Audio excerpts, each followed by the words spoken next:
Okay, so, today my room is a total mess. Ignore all of this and that sort of, but you should ignore that. Um, I don't really know why I wanted to make a video, but I wanted to make a video partially probably because I'm kind of a procrastinator and I have to do a poster.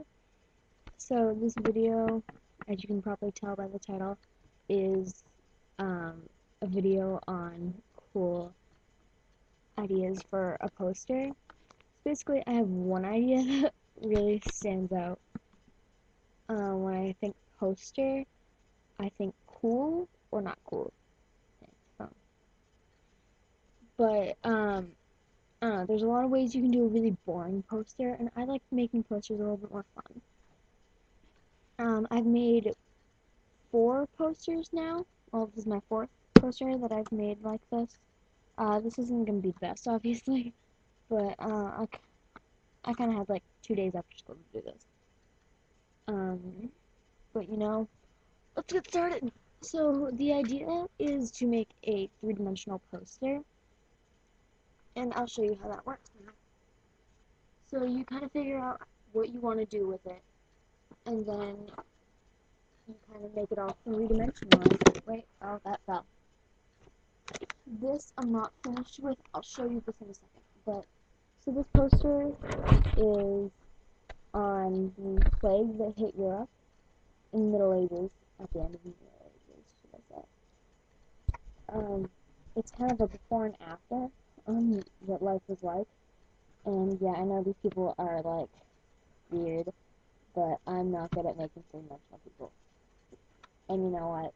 You can get over it. And I'm going to fix this in a second. It's not done at all. But I have a crappy camera. It looks better in person. But this says the effects of the Black Death. This is what's called often. And so this is the before side. This is what left looks like. There's these peasants and stuff living and working the land. And then afterwards, there's only one over here, and there's a million crops that need to be harvested and like freaking out. And then there's rodents eating it.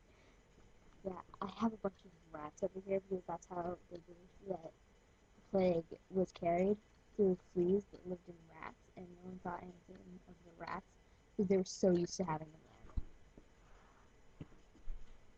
But I will show you another piece of this. I don't know, I think this is kind of cute. It's the table for the trade. This, I'm not sure if I want that to be like a chest plate for armor, or maybe a shirt, but it's probably going to be chest plate. And then here, I have a ball of yarn, which actually would be really expensive. But it looks cool, right? And then this is supposed to be silk. It's going to look cooler on, and I have a really crappy camera, so it's terrible. But basically, I don't know, I kind of like it. Not really. This is not going to be the best one I ever did. I think the best one I ever did was the first one I ever did, which I did when I was in 5th grade, I believe. And I did it on gymnastics. I don't know what this is. Yeah, I had to do it on Olympic gymnastics, and I had like little cutouts of Carrie Strug, and I had one, and it was double-sided. There was one of her on the uneven bars, and I actually made the bars and I glued her, so she was like swinging. It was cool. And basically, I just made all the events, added some information on the events, and made it like cute. And people actually enjoyed watching it. Like a lot of times you'll be presenting something in class and like everyone's bored to tears because no one gives a crap. You know, that happens to me all the time. But when I do 3-dimensional posters, I don't have that issue. Oh, and I also did another poster that was 3-dimensional that was really stupid. But basically, it was just like words typed up and attached to a wire on a piece of poster board.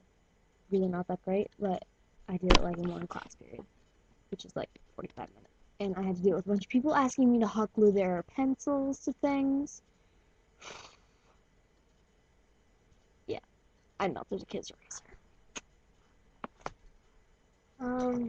Also, one thing that might be of help when you're trying to, like, wait for something to be done gluing, get some M&Ms or something.